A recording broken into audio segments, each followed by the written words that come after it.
stuff. It's going to be the fictional band Rolling Thunder's tracks underneath all the animation sequences where Ethan is basically dreaming. Um, yeah, licensing and it's such a, I mean, you know, on a picture this size, even though we had such a great cast and stuff, and I have friends that are music supervisors and stuff, they said, listen, man, it's going to cost you some serious money to get somebody like Def Leppard. And I'm thinking, God, that's half the budget of the movie, you know. I can't afford that, you know, nor can I go to my investors and say, hey, listen, I need $500,000 for 5 songs. They're just not going to be down with that.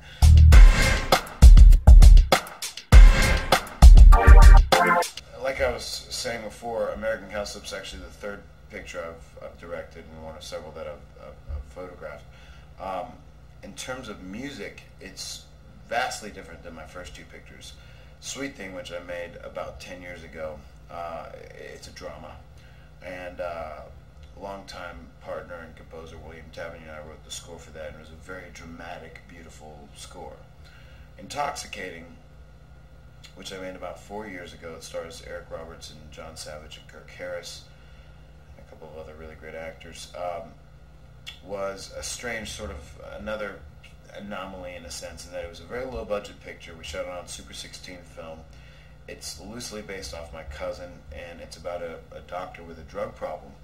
And we went with the score, we went very sort of ambient, because we had just seen, Will and I had just seen Narc, and we thought the score was really cool. It was more like sound design score, you know, rather than music. And we thought that was really cool. But for the incidental music in the film, like what the Dr. Dorian Shanley listened to, we went real hip-hop. And for a couple of reasons.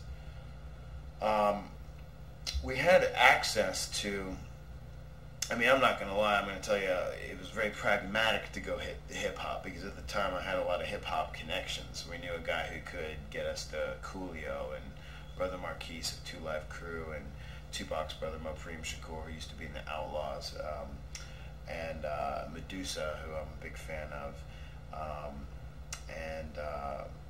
You know, we had the opportunity to work with all these hip-hop artists. Now, Will and I had always wanted to do some hip-hop stuff. Also, not to pigeonhole it, but with the subject matter of the film being, you know, drinking, drugs, cocaine, fast life, you know, rock and roll could have definitely fit. But we liked the idea of juxtaposing this, you know, this white doctor, you know, living in upper middle class life, totally like listening to hip hop in his Corvette and like, you know, partying like a rock star basically. So we thought it was a cool juxtaposition, but I can't say that it was all artistic. It was who we had access to, and we wanted to release the soundtrack, but the paperwork was a mile thick. We did like 17 original tracks for the film, and we're aiming to do the same thing with American Cowslip. You know, release me and Joe Blaustein's score as well as the Rolling Thunder tracks on a soundtrack, but it'll be a lot easier this time because we're talking about just a few people.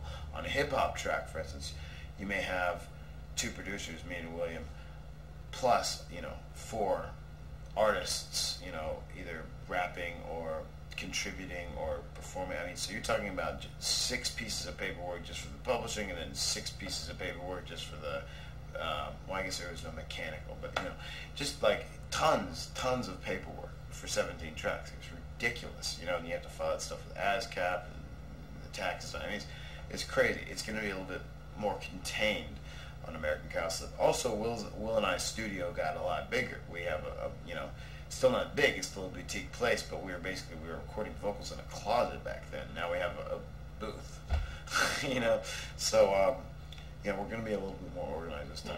So it's a little bit bigger of a picture, although it's still an indie.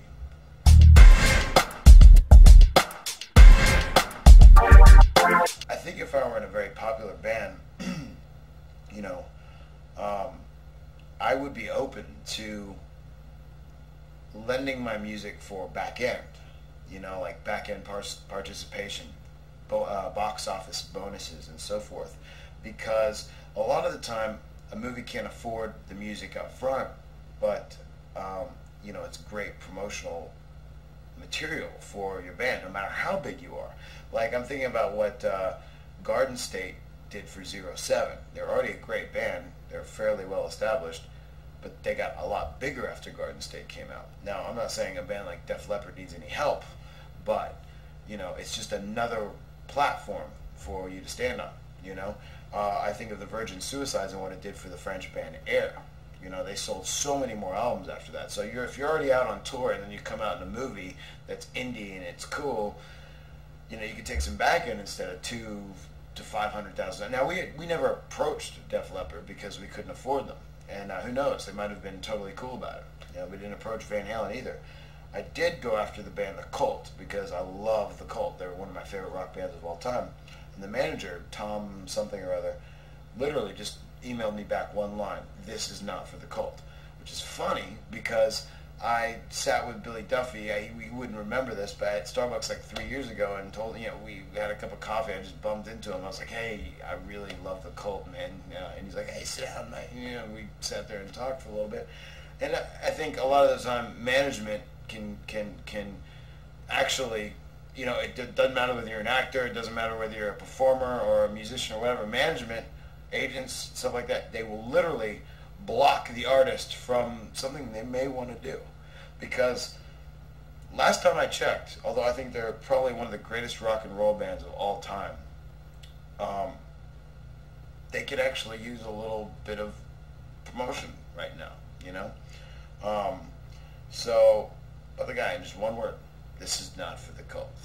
It's like, okay, well, so what we did is we created a fictional band.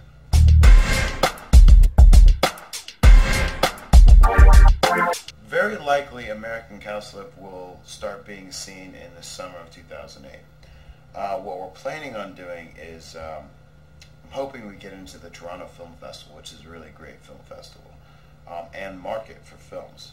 At that point, we're either hoping a mini major studio or a major studio picks up the film for distribution and does what I'd like to do personally is a staggered release, like the film Memento, which started out just on a few screens and sort of built up heat and stayed in theaters for 4 to 5 months, I believe. And that's great. Any movie that stays in theaters for 4 to 5 months, even if you're on fewer screens, it has time to really pick up an audience. Memento ended up doing really well. Or, somebody like the Weinstein Company can pick it up and put it out on, 700, 1,000, 1,200, 2,000 screens. A less likely scenario for an indie like this, but actually with stuff like Juno doing well and Napoleon Dynamite, it's very possible. But it's just a much bigger spend. It costs $25 million to put a film out, all the billboards, the advertising, all that stuff. So either one of those scenarios is good for me. I mean, whether we do a small indie staggered release or a widescreen release, it will be a theatrical release because of the talent involved. And then also, people tend to really like the story and the script, and the movie's going to be a very strong piece. And it's very original. This is, I can't say nothing like it's been done before because I'd be lying through my teeth, but it is very original. I mean, the only movies that come close to this film in terms of